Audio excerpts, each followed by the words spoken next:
tu es. Est-ce qu'on peut prendre nos Bibles là où nous sommes?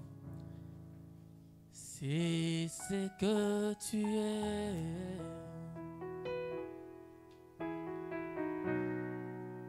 Prenons nos Bibles en main. Nous ne prenons pas nos iPhones, nos téléphones, mais nos Bibles.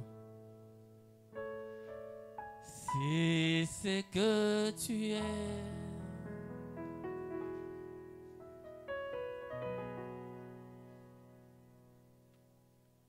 Alléluia.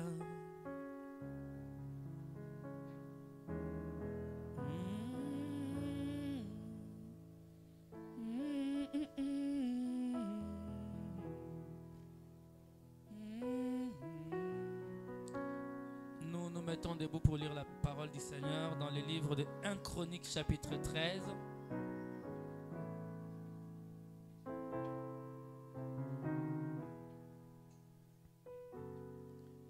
Tu es là.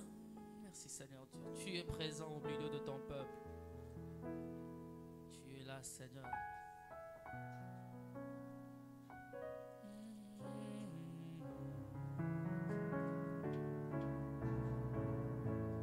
1 Chronique chapitre 13 à partir du premier verset.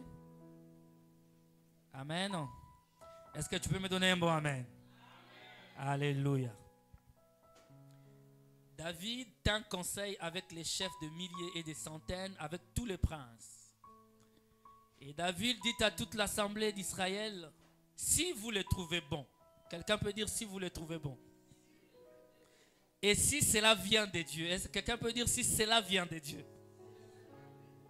Notre Dieu, envoyons de tous les côtés vers nos frères qui restent dans toutes les contrées d'Israël et aussi vers les sacrificateurs et les lévites dans le ville.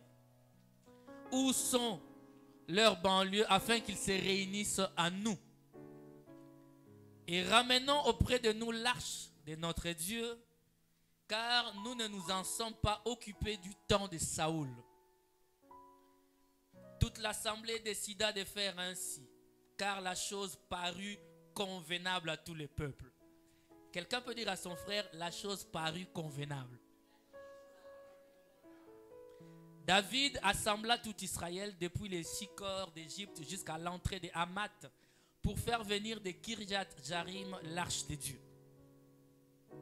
Et David avec tout Israël monta à Baala à Kirjat-Jarim qui est à Juda pour faire monter de là l'arche de Dieu devant laquelle est invoqué le nom de l'Éternel qui réside entre les chérubins.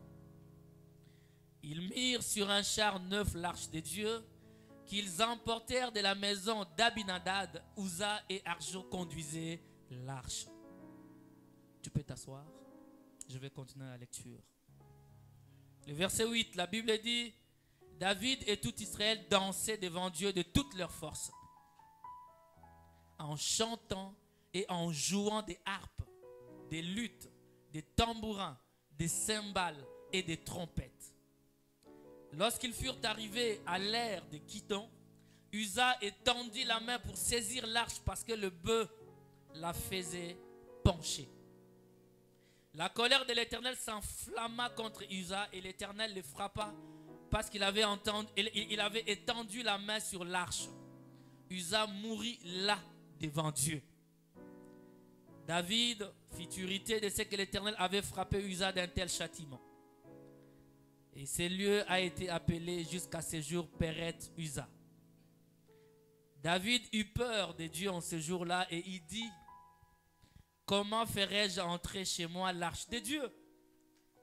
David ne retira pas l'arche de chez lui. Ne retira pas l'arche chez lui dans la cité de David. Il la fit conduire dans la maison d'Obed-Édom de Gath. L'arche de Dieu resta 3 mois dans la maison d'Obed-Édom, dans sa maison. Et l'Éternel bénit la maison d'Obed-Édom et tout ce qui lui appartenait. Amen. Amen. Quelqu'un dans la joie d'être là ce matin. Nous avons eu un enseignement, pas ce dimanche passé, l'autre dimanche qui était sur le voie parfaite mais secrète de Dieu. Amen. J'aime quand le message sort et que le peuple de Dieu le reçoit et il reçoit et met la parole en pratique. Amen. Et parce que j'ai reçu en retour beaucoup de témoignages de cela. Et nous avons passé aussi un moment intense de prière par rapport à cela ici à l'église. Amen. Avec d'ailleurs le pasteur Michel qui était là également. Alléluia. Amen. Nous avons été bénis pendant ce moment-là. Il ne suffit pas simplement d'écouter la parole, mais il faut prier pour cette parole afin qu'elle devienne chère dans ta vie. Quelqu'un peut me donner un amen? Nous allons encore aller dans la même direction. Amen. Mon petit message de ce matin, je l'intitulerai « Selon Dieu ». Nous faisons des choses des fois selon les hommes, selon nos familles, selon nos amis. Amen. Mais que dit Dieu? Alléluia, bien-aimé. Prends-tu le temps de consulter Dieu? Amen. Prends-tu le temps d'aller en consultation auprès de ton Dieu? Souvent, quand tout va mal dans nos vies, n'est-ce pas que tu vas voir un médecin? Tu vas le voir. En plus, tu n'as même pas honte de lui dire toute ta vie. Vous savez, le médecin entend des choses des fois qui n'ont rien à voir avec la maladie même. Tu commences à lui parler de ta vie privée. Alléluia. Mais c'est un humain.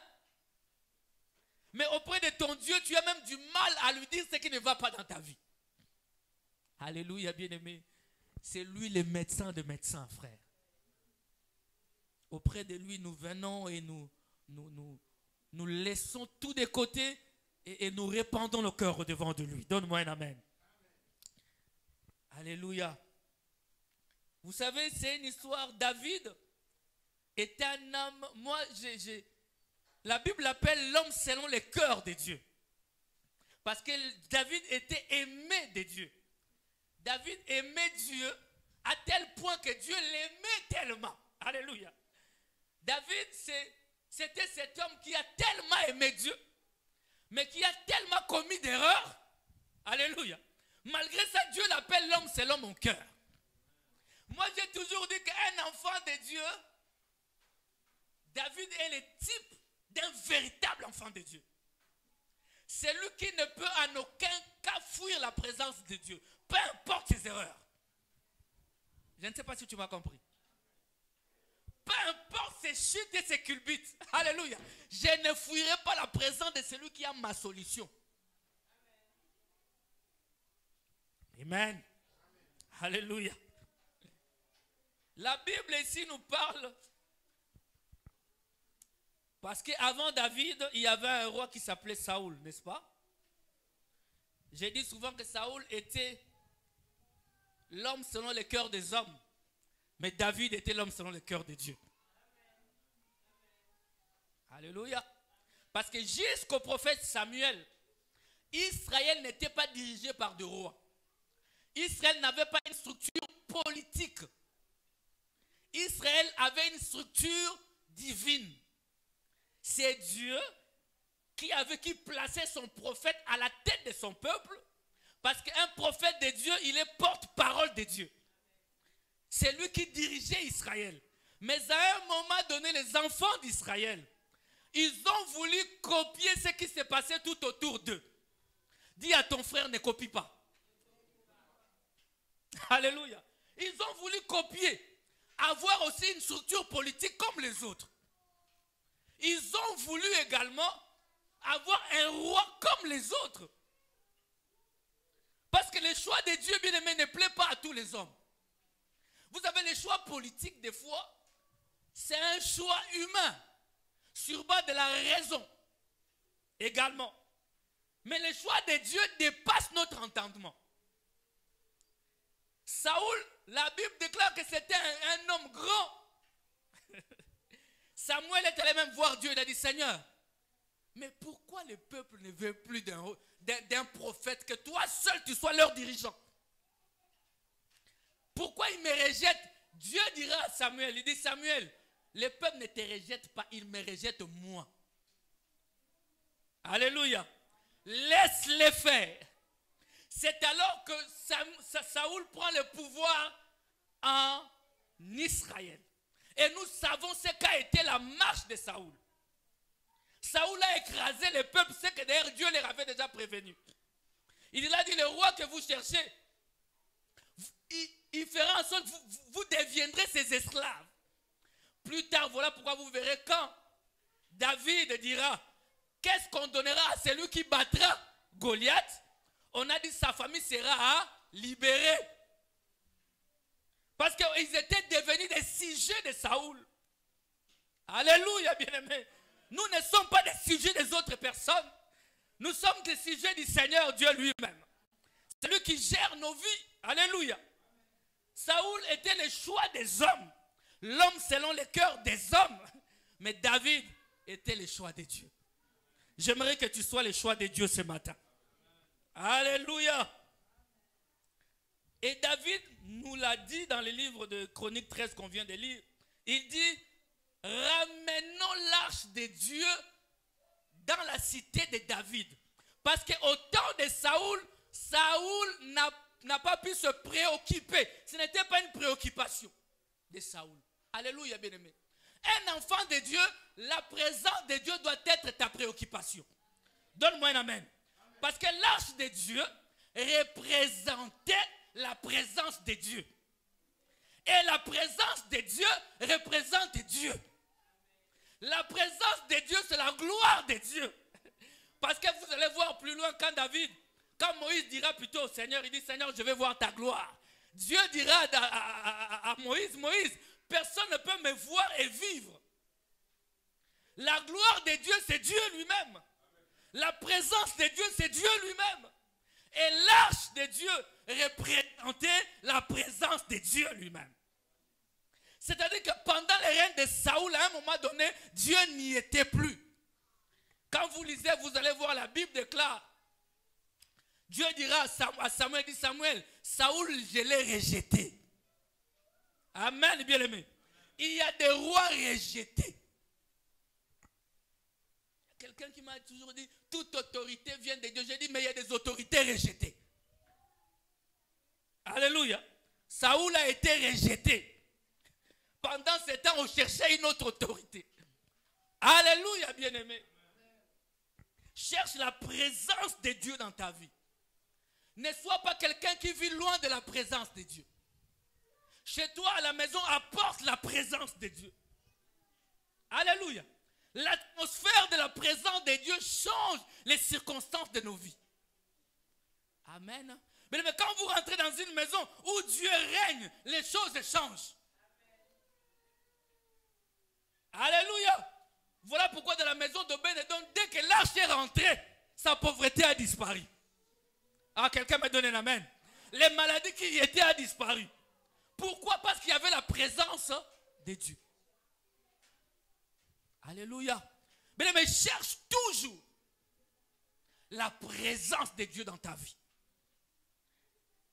Et c'était une préoccupation pour David. David dit, on doit ramener les coffrets de l'alliance, les coffrets de Dieu ici. Parce que l'arche de l'alliance, ce n'était qu'un coffret en bois d'acacia. Amen. Ah, qui représentait la présence de Dieu. Quelqu'un me donne un amen. Amen. Mais remarquez maintenant, Dieu, David, un bon chef, il consulte son staff. Alléluia. Mais un bon chef consulte. Un bon chef fait des consultations. Amen. Même à la maison, un bon mari consulte sa femme. Donne-moi un amen, non? On n'est pas des maris dictateurs. Un bon mari consulte parce qu'il est chef. David était un chef. Mais il a dit cette décision est grande. Il a consulté tout son staff. Il leur dit, si la chose est convenable, amen. Et si cela est dans le plan de Dieu, il a mis deux conditions. Il dit, si la chose est convenable, dans la version Semeur, il a dit, si vous les jugez bons, si cela est bon à vos yeux, alléluia, et si cela est dans le plan de Dieu, dans Louis II, il est dit si cela vient de Dieu. Amen. Alors ramenons l'arche dans la cité de David. La cité de David, c'est la cité du Dieu vivant. La cité de David, c'est la nouvelle Jérusalem céleste. La cité de David, c'est Jérusalem d'en haut. Alléluia. Il leur dit, si cela est juste et convenable, ramenons l'arche de l'alliance dans la cité de Dieu. Amen. Quelqu'un est là, bien-aimé. Moi, j'ai beaucoup aimé l'initiative de David qui dit, je dois consulter avant de prendre une décision. Et ma décision doit être en accord. Est-ce que la chose est convenable selon vous? Est-ce que cela vient de Dieu? Mais dans tout ce que tu fais dans ta vie, pose-toi un peu la question. Est-ce que cela vient de Dieu? Que dira Dieu me voyant faire ceci? Quelqu'un est là, bien-aimé? Que dira Dieu te voyant accomplir tel projet? Alléluia. Alléluia. Posons-nous toujours la question de savoir, est-ce la volonté de Dieu? Est-ce que je suis dans les voies tracées par Dieu? Parce que les voies de Dieu sont secrètes, mais elles sont parfaites. Voilà pourquoi nous devons d'abord chercher la voie de Dieu. Alléluia, bien-aimé. Ne commence pas pour pouvoir t'arrêter au milieu. Mais avant de commencer, pose-toi la question. Est-ce que la chose est convenable? Est-ce que la chose vient de l'Éternel? Alléluia. Alléluia. Vous savez, tu peux avoir des très bons projets. Une très bonne initiative, tu veux faire quelque chose, mais cela ne remplacera pas Dieu. Cherche d'abord que dit Dieu par rapport à la chose. Amen. Alléluia. Cela était correct aux vies des gens. Cela était correct. Ou par rapport même à la parole, cela était correct. Cela était correct qu'on ramène la présence de Dieu dans Israël. Cela était correct. Donc il n'y avait pas de problème. Mais pourquoi Uza est mort? Cela était convenable. Cela était correct que l'arche de l'Éternel soit ramenée dans la ville de David. Alléluia. David voulait en sorte que Jérusalem ne soit pas simplement une capitale politique, mais aussi la capitale spirituelle telle qu'elle a toujours été. Parce que Jérusalem était le centre spirituel. Alléluia, bien-aimé. Alors il a dit, je vais ramener la chose ici en Israël, à Jérusalem. La chose était convenable. Amen. Et la chose venait de Dieu. Mais pourquoi ça n'a pas marché? Alléluia, bien-aimé. Alléluia. Remarquez, moi j'aimerais dire à quelqu'un, des fois nous disons, Seigneur, la Bible est claire là-dessus. La Bible est claire. Dieu dit que les jeunes doivent se marier, n'est-ce pas? Les mariages, c'est convenable. Oh, donne-moi un amen, non? Les mariages, c'est la volonté de Dieu. Alléluia. Mais le problème reste dans les comment y arriver. Ah, je ne sais pas si tu m'as compris. Ah, comment y arriver? T'es marié, c'est correct. Alléluia. C'est la volonté de Dieu. Tu n'as pas besoin d'aller demander à Dieu. Mais comment y arriver? Alléluia. Alléluia. La chose est convenable. Mais qu'en est-il de la procédure du mariage? Qu'en est-il de la procédure du mariage? Alléluia. Alléluia. Mais quand tu rencontres quelqu'un, mon frère, tu rencontres une soeur, ma soeur, tu rencontres un frère, il y a une procédure de Dieu. Pour que ces mariages soient une bénédiction, il y a une procédure de Dieu. La chose est convenable, La chose est selon Dieu, mais qu'en est-il de sa procédure? Alléluia. Alléluia. Donc, ceux qui se marient selon Dieu attendent jusqu'au mariage. Même si la chair te brûle comment? La procédure selon Dieu, c'est d'attendre jusqu'au... Est-ce que j'ai des frères qui peuvent dire amen? Est-ce que des sœurs qui peuvent dire amen? Hein, mes sœurs, dites amen. C'est ça la procédure de Dieu. Parce que si tu ne marches pas selon la procédure de Dieu, tu brûles les étapes. Ça, ce n'est pas selon Dieu. Uza risque de mourir. Alléluia, bien-aimé. Dieu veut que tu aies des enfants et cela est convenable. Mais qu'en est-il de la procédure? Quelqu'un peut me donner un amen, frère? Qu'en est-il de la procédure? Nous faisons des choses selon nous et non pas selon Dieu. Dieu veut que tu prospères à tous égards. Cela est convenable. Mais qu'en est-il de la procédure? Alléluia. Toi qui veux te lancer dans le business, tu dois rester honnête dans tes business. Qu'en est-il de la procédure? Dieu dit tu mangeras à la sueur de ton front. Qu'en est-il de la procédure? Amen. Quelqu'un est avec moi? La Bible déclare, tu récolteras par rapport à ta sémence. Toi, tu n'as jamais sémé, mais tu veux récolter. Alléluia. Mais cela doit nous conduire à faire des choses selon les modèles de Dieu. Amen. Est-ce que tu es avec moi? Je vais ouvrir juste une parenthèse pour que nous comprenions quelque chose. Frère Aristote, tu peux mettre Galates chapitre 6, verset 6. Quelqu'un, ça circule beaucoup, mais l'a envoyé plus d'une fois. Une vidéo où quelqu'un est en train de dire la dîme, c'est du passé, c'est des choses qui n'existent pas, c'est la loi, ne payez pas la dîme.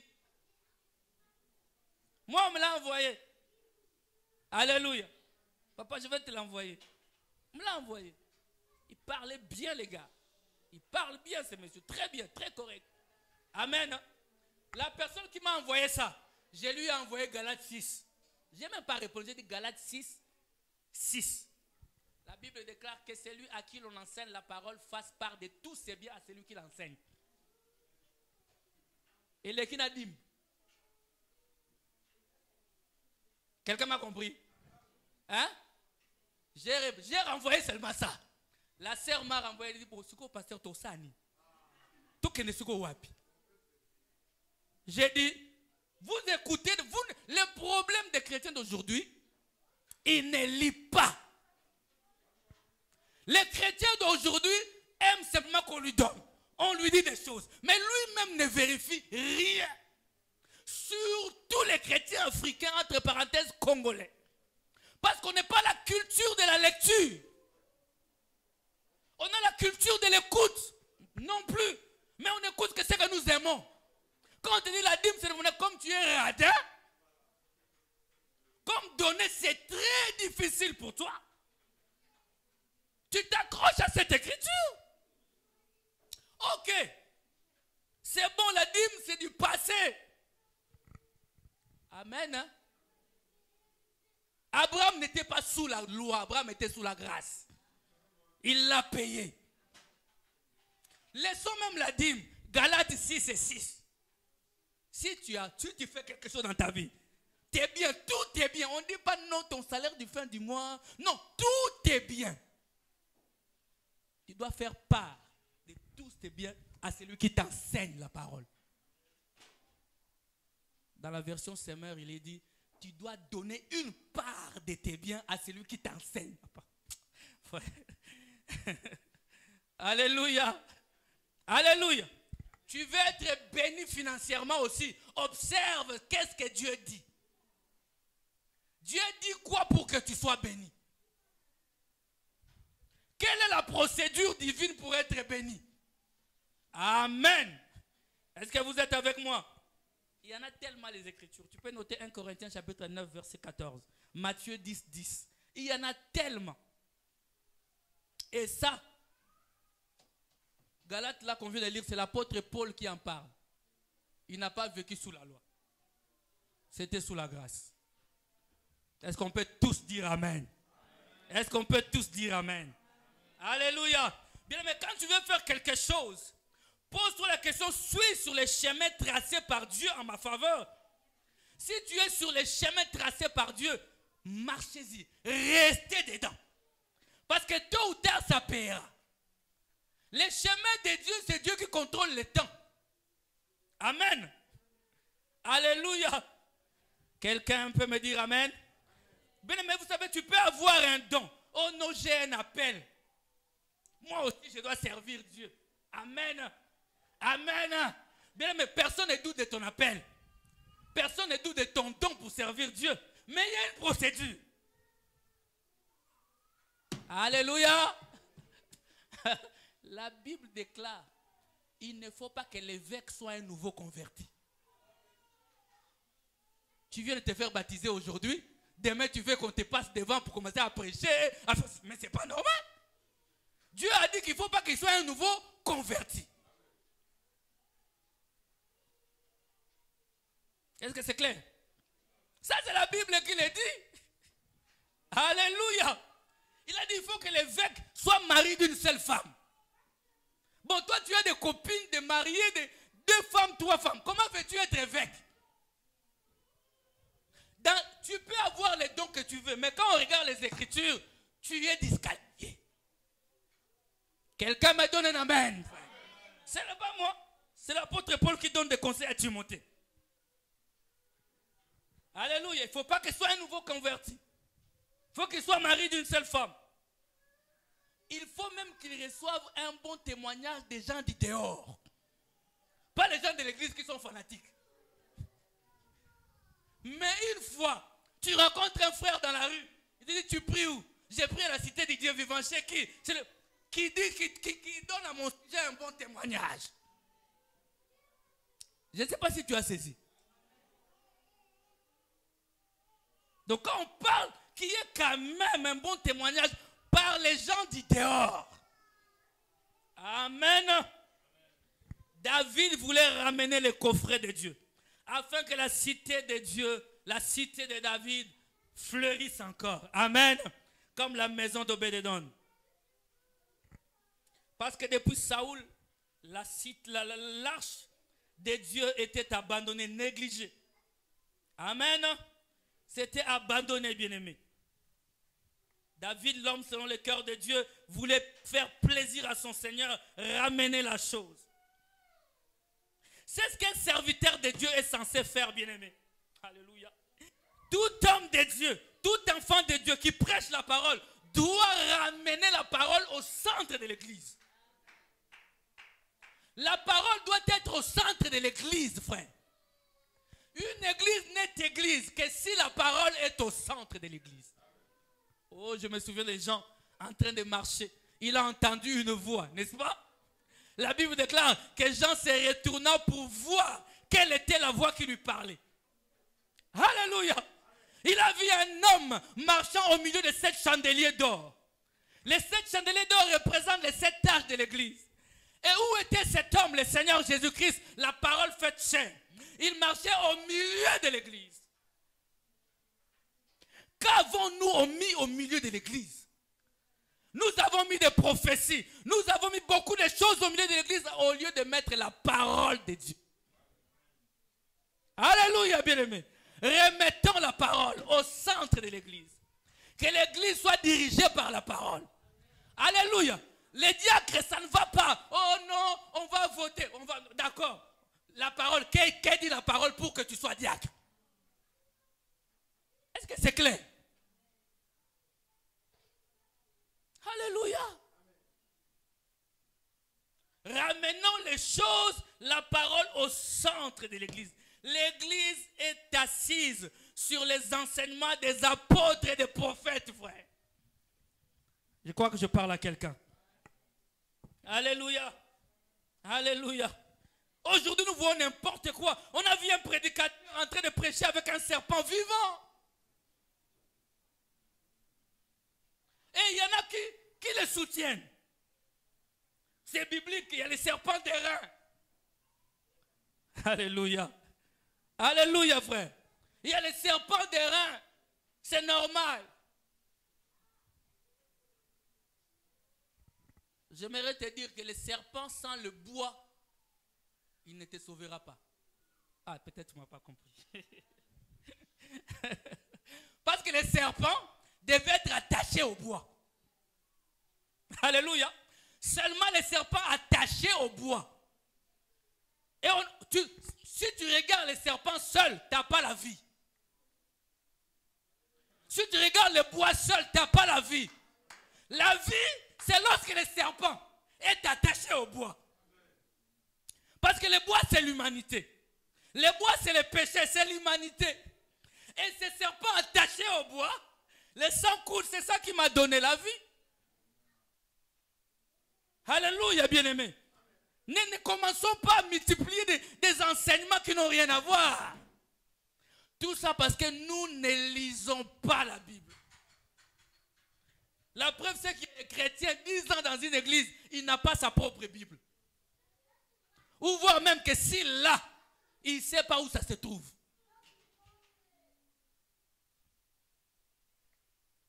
Il y en a qui réfléchissent où se trouve sa Bible. Alléluia. Amen. Ta Bible, elle est où? Tu la lis quand? J'ai vu une image, on m'a envoyé ce qui se passe lorsqu'on veut lire la Bible. Je ne sais pas si vous avez vu ça. Lorsqu'on veut lire la Bible, qu'est-ce qui se passe? On voyait un homme alité. Facebook le tire par là. WhatsApp, Snapchat, Google, ça le tire de partout quand tu veux lire la Bible. Quand tu veux lire la Bible, il y a tellement de choses qui reviennent que c'est que tu dois faire. Amen. Bien aimé, je suis en train de dire à quelqu'un, il faut lire. Vous savez pourquoi est-ce que les enfants d'Israël sont passés aussi à côté de l'avènement de Jésus? La Bible avait dit clairement. Oh my. Eux, ils voyaient simplement le Dieu de Moïse. Vous êtes là? C'est Dieu grand et redoutable. Amen. Qui change l'eau en sang. Qui fait tomber des grêles, des sauterelles. Qui a séparé la mer où ils voyaient c'est Dieu grand et redoutable. Ah, ils n'avaient pas tort. Mais la même Bible disait qu'une vierge concevra. Oh, est-ce que vous êtes avec moi? La même Bible disait une vierge concevra. Mais ça, il fallait lire. Marie a conçu. Ils n'ont pas cru. Mais la Bible le disait, frère.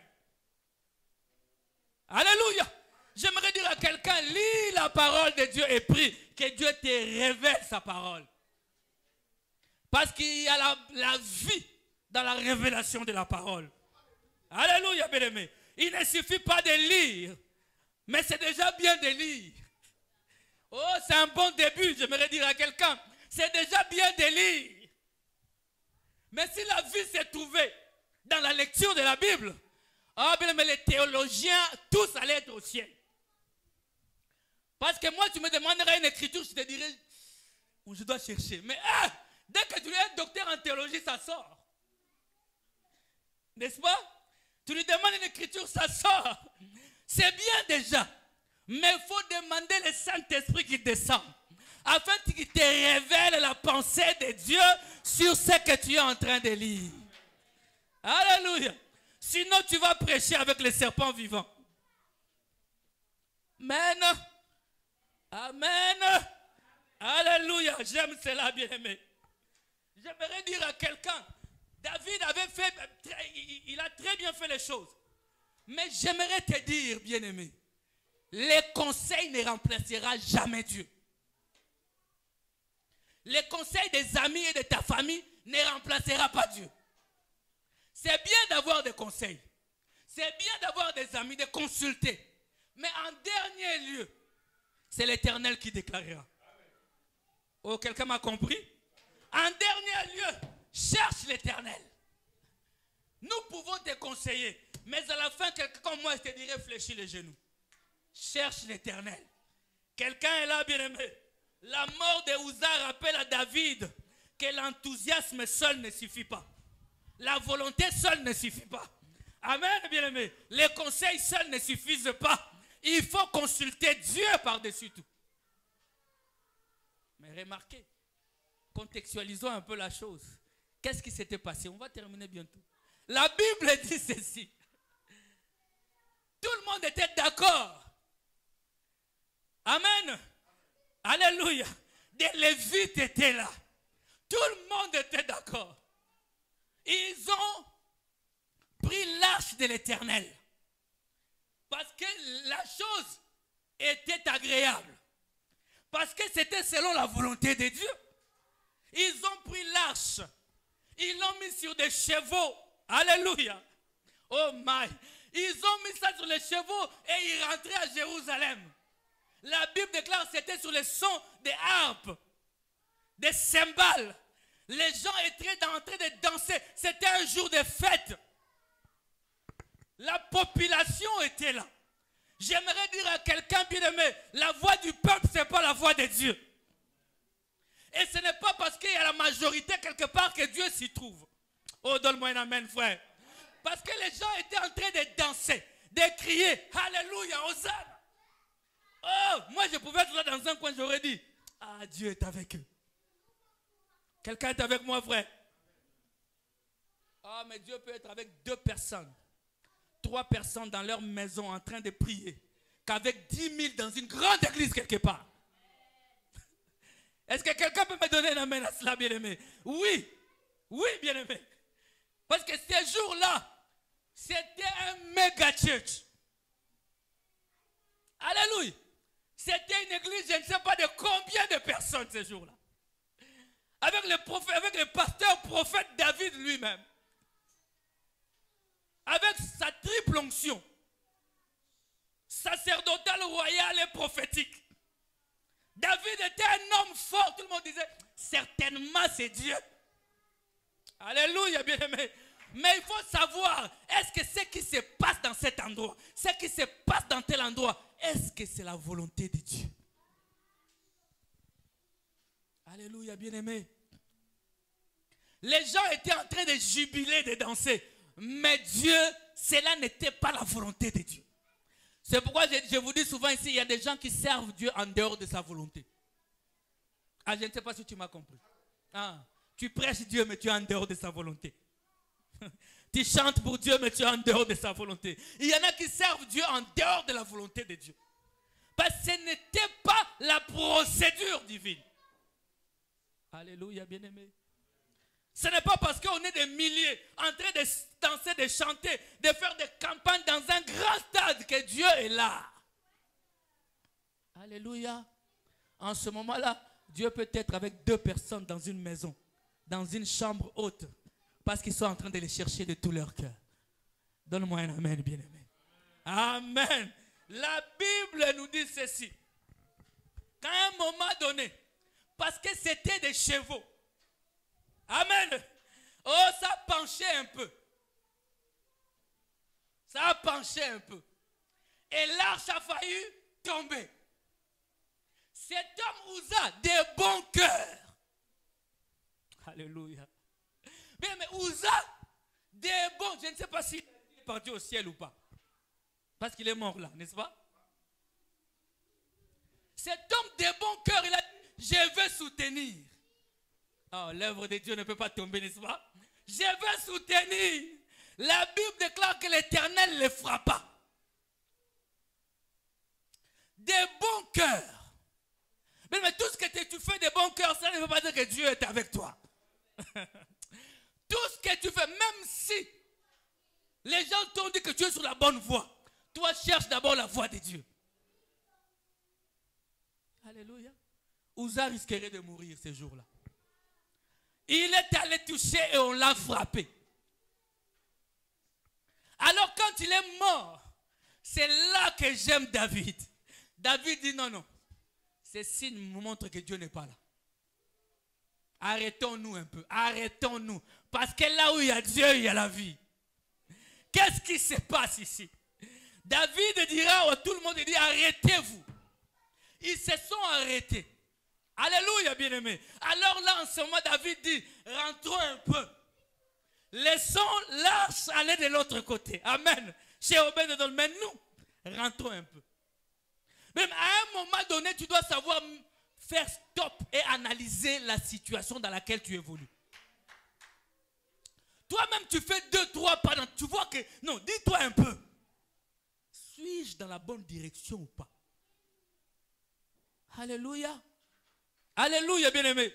Dieu a montré à David par un signe qu'il n'était pas d'accord avec ce qui s'est passé. Et toi, dans ta marche, je suis sûr et certain, bien-aimé, chaque enfant de Dieu, quand tu entreprends quelque chose, si Dieu n'y est pas, Dieu te montre toujours un signe. C'est parce que nous n'écoutons pas Dieu. Ah. Il y a beaucoup de choses que nous faisons, il y a toujours un signe. Et souvent, quand ça foire totalement, tu commences à analyser. Toi-même, tu commences à te dire, Dieu m'avait montré. Toi-même, tu commences à te dire, si je savais. Parce que Dieu t'avait montré des indices. Mais tu n'as pas voulu écouter Dieu. Amen. Tu es déjà emporté dans ton plan, dans tes projets. Mais nous devons apprendre à faire stop à un moment donné. Amen. Mais arrêter un projet avant qu'il n'échoue. C'est une forme de sagesse. Hein? C'est une forme de sagesse. N'aie pas peur de dire non, non, non, non. Mon frère, je crois que j'étais sur une mauvaise voie. Hein? Je m'arrête là. Je crois que je n'étais pas sur la bonne voie. Moi, je dirais à quelqu'un de pareil, chapeau bas. Amen. Parce que c'est du temps perdu. Quelqu'un peut me donner un amen. Alléluia. Parce que la Bible disait, je vais vous donner une écriture. Nous lisons dans Exode chapitre 25. Exode chapitre 25.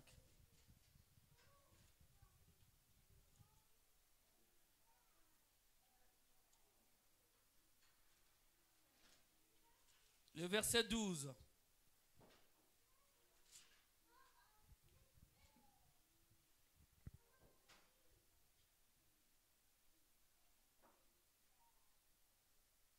Tu es là? Ici, on parle de l'arche de Dieu. D'accord? Au verset 12, il est dit, tu fondras pour elle 4 anneaux d'or et tu les mettras à ses 4 coins. 2 anneaux d'un côté et 2 anneaux de l'autre côté. Tu feras des barres de bois d'acacia. Vous êtes là? Et tu les couvriras d'or. Tu passeras les barres dans les anneaux sur le côté de l'arche pour qu'elles servent à porter l'arche. Les barres resteront dans les anneaux de l'arche et n'en seront point retirées. Alléluia. C'est-à-dire que l'arche, les coffrets, avaient des anneaux d'un côté et de l'autre. Et on faisait des barres de bois d'acacia. Vous êtes là? Et on faisait passer dans les anneaux d'un côté et de l'autre. Et ces barres, dès que c'est rentré dans l'arche, ne peuvent plus être retirées. Est-ce que vous êtes avec moi?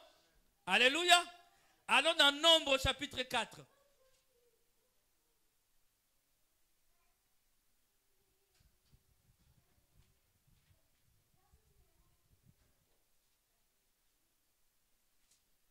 Nombre 4.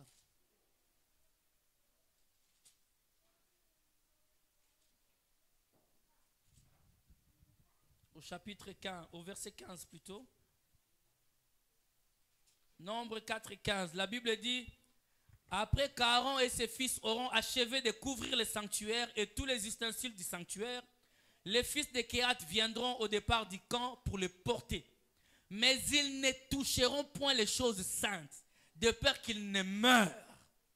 Vous êtes là?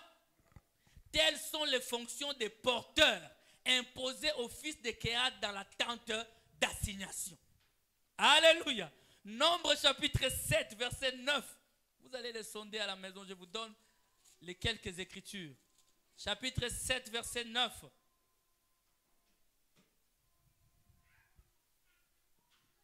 Alléluia. La Bible déclare, mais il n'en donna point aux fils de Kehat, parce que selon leur fonction, Il devait porter les choses saintes sur les épaules. Est-ce que vous êtes là, frère? Est-ce que vous êtes là, frère? C'est-à-dire qu'à un moment donné, toutes ces choses ont été écrites avant. Mais lorsqu'ils ont décidé de ramener l'arche, c'était bien la volonté de Dieu, mais ça n'était pas la procédure de Dieu. Alléluia, frère. Vous savez, Dieu peut te donner un don. Dieu peut te donner des qualités, tout ce que tu veux. Mais tu dois remplir ces critères. Quelqu'un est avec moi, frère? Dieu disait, les deux barres qui étaient d'un côté et de l'autre, il n'y avait que des Lévites, des fils de Kéhat, qui devaient porter l'arche sans même toucher l'arche. Ils devaient juste prendre la barre, mettre sur les épaules. Quelqu'un est avec moi, frère?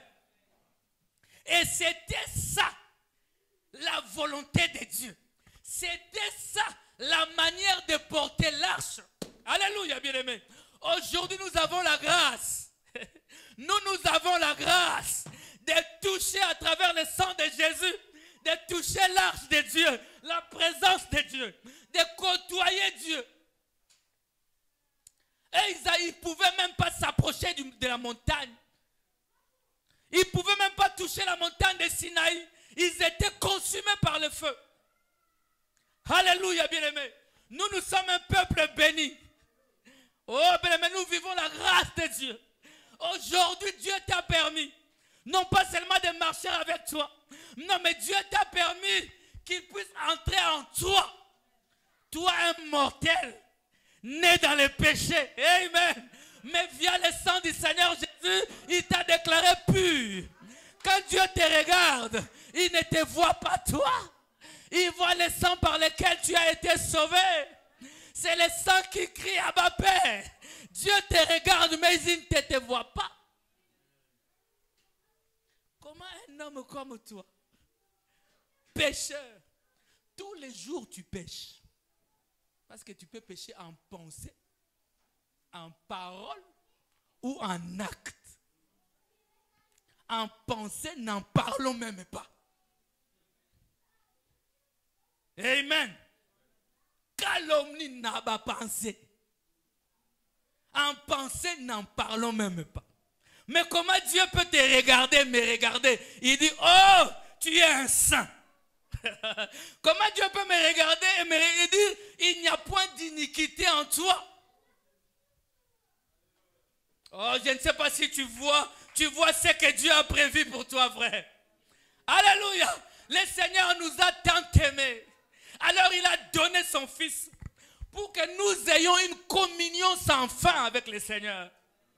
Alléluia, bien-aimé. J'aimerais dire à quelqu'un, bien-aimé, consulte toujours Dieu avant d'agir.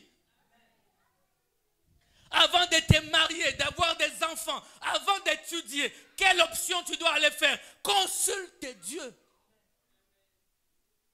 Alléluia. Parce que lui, il connaît véritablement les capacités qu'il a mis en toi.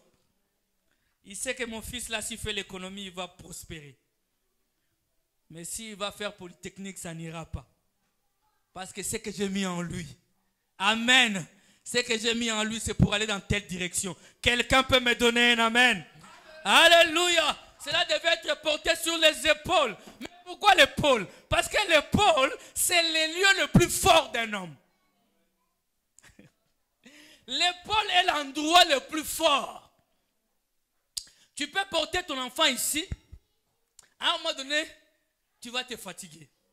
Mais mets ton enfant sur les épaules. Tu feras un trajet plus loin avec lui. L'endroit le plus fort. Voilà pourquoi l'on dit aujourd'hui, alléluia, à la croix, il était sur sa gauche. Oh my. Jésus était sur sa gauche à la croix, dans sa faiblesse. Les gens l'ont regardé, mais sauve-toi toi-même. Il regardait, il était à gauche. Mais après sa résurrection, la Bible déclare qu'il est assis à la droite du Père. C'est-à-dire il est assis dans toute sa puissance. Alléluia. Alléluia. Mais tu dois savoir ces choses. Le Seigneur assis à la droite du Père, intercédant pour nous.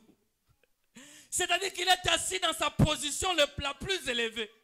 Il est assis dans sa puissance. Alléluia. Dieu n'avait-il pas dit aux enfants d'Israël, 400 ans après, je vous enverrai ma droite? Alléluia. Et la droite de Dieu, c'est sa puissance, bien-aimé. Amen.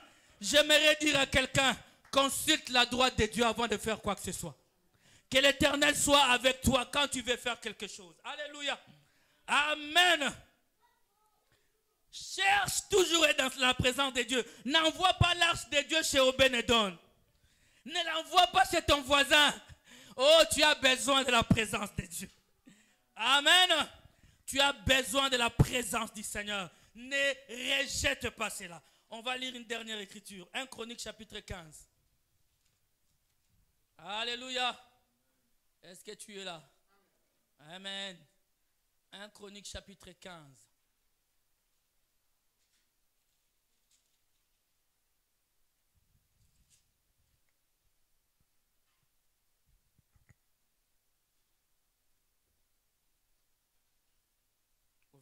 Au chapitre 15, David a changé d'avis. Amen. Hein? Il a changé d'avis. Il était temps, il a changé d'avis. 1 Chronique 15, verset 1. La Bible dit, David s'est bâti des maisons dans la cité de David. Il prépara une place à l'arche de Dieu et dressa pour elle une tente. Vous êtes là? Alors David dit, l'arche de Dieu ne doit être portée que par les Lévites. On n'a pas besoin de chars neufs. On n'a pas besoin de bœufs pour porter cela. On a besoin des Lévites, des hommes consacrés pour faire ce travail-là. Amen. Il dit, préparez. L'arche de Dieu ne doit être portée que par les Lévites, car l'Éternel les a choisis pour porter l'arche de Dieu et pour en faire le service à toujours. Alléluia, bien-aimé. Amen. Bien-aimé, le travail de Dieu est un travail sacré. Que tu sois au protocole, que tu sois celui qui nettoie l'église, que tu sois celui qui chante, qui fait la modération, le travail de Dieu est un travail sacré. J'aimerais terminer par là, vous le dire, bien-aimé. Ne faites pas de la maison de Dieu une maison de caverne. Ne faites pas de la maison de Dieu un lieu de débauche. Souvenez-vous de Phiné et de Hophni, les fils des souverains sacrificateurs Élie. Alléluia. Bien-aimé, ne faites pas de la même toi chrétien qui fait le dimanche à l'église. Viens dans l'attitude de la sanctification. C'est la maison de Dieu. Alléluia. Comme je vous ai toujours dit dans l'ancien temps, les souverains sacrificateurs rentraient une seule fois par an dans les lieux très saints. Amen. Il rentrait là-bas et il avait un fil au bout duquel il y avait une cloche. Amen. Et on devait bouger de temps en temps pour savoir est-ce qu'il est toujours en vie. Parce qu'il pouvait être frappé. Alléluia, bien-aimé. Alléluia. Craignons Dieu plus que tout. Venons dans la maison de Dieu dans l'attitude de sanctification et de crainte. Ne venons pas par habitude dans la maison de Dieu. Alléluia, bien-aimé. Parce que si tu viens par habitude, tu passeras à côté des choses que Dieu a prévues pour toi. Viens dans la maison de Dieu te disant, c'est aujourd'hui, l'Éternel va me parler. Je viens, Seigneur, j'ai mis tout de côté. Toute la nuit, j'ai prié pour que tu me parles aujourd'hui. Il n'y a plus de chrétiens comme ça. Aujourd'hui, samedi dans la boîte de nuit, dimanche, tu viens à midi à l'église. Pour simplement ta conscience. Est-ce que je parle à quelqu'un ici? Est-ce que je parle à quelqu'un, bien-aimé? J'aimerais que nous changions notre manière de faire. Servir Dieu est une tâche sacrée. Et c'est une tâche noble en plus. Dieu te demande de te sanctifier. Quelqu'un est avec moi? Quelqu'un est avec moi? Est-ce que tu es d'accord avec moi? Consulte Dieu avant d'agir. Et ne prends pas les choses du Seigneur à la légère. Amen. Si tu veux aller de l'avant, courir plus loin avec le Seigneur, consulte-les avant la course. N'attends pas la fin pour les consulter. Amen. Parce que s'il a commencé avec toi, oh, j'aime le dire, il ne récompense pas les travaux inachevés. S'il a commencé, il finira avec toi. Mais s'il n'a pas commencé avec toi, tu finiras avec qui? Lèvons-nous dans sa présence, bien-aimé.